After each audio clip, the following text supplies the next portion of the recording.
Remunerations కూడా చాలా difference, చాలా వర్స్ట్ రెమ్యూనరేషన్స్ ఉంటాయి, చాలా నీచమైన రెమ్యూనరేషన్. కన్నడ వాళ్ళకి తెలుగు వాళ్ళకి చాలా డిఫరెన్స్ ఉంటుంది అని. నేను వాళ్ళు కావాలి మొర్రో అని ఎత్తుకుంటుంటే ఆడు ఏం చేస్తారు, అక్కడ 3,000 4,000 కూడా ఇవ్వరు అక్కడ ఆడికి. ఇక్కడ ఆడికి 15,000 20,000 ఉంటుంది కనీసం పర్ డే. 15,000 20,000 మినిమం 15,000 అయితే ఉంటుంది. ఒక అమ్మాయి అయితే ఒక అబ్బాయి అయితే 10-15,000 పైన మాట.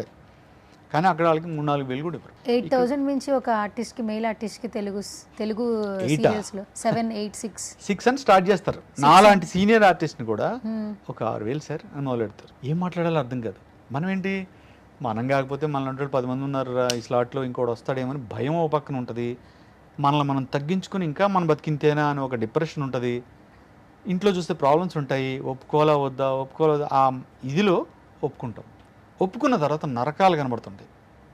ఎందుకు ఒప్పుకున్నానో అనిపిస్తూ ఉంటుంది. అలా అని న్యాయం చేయకుండా ఏదో తూతుమ డైలాగ్ అలా రకం కాదు, పరిపూర్ణమైన న్యాయం చేస్తాం, క్యారెక్టర్లో నిమగ్నం అవుతాము. అది ఏదైనా సీన్లో తేడా ఉంటే మన సీనియారిటీని చూపించి ఇది తప్పు ఉంది, వర్డ్ తప్పు ఉంది, లేకపోతే ఈ సీన్ ఇలా కాదేమో ఆలోచించండి, డిసైడెడ్ చేయము, ఆలోచించండి కనీసం. అంటే మార్చిన సిచ్యువేషన్స్ కూడా 100 ఉన్నాయి నాకు.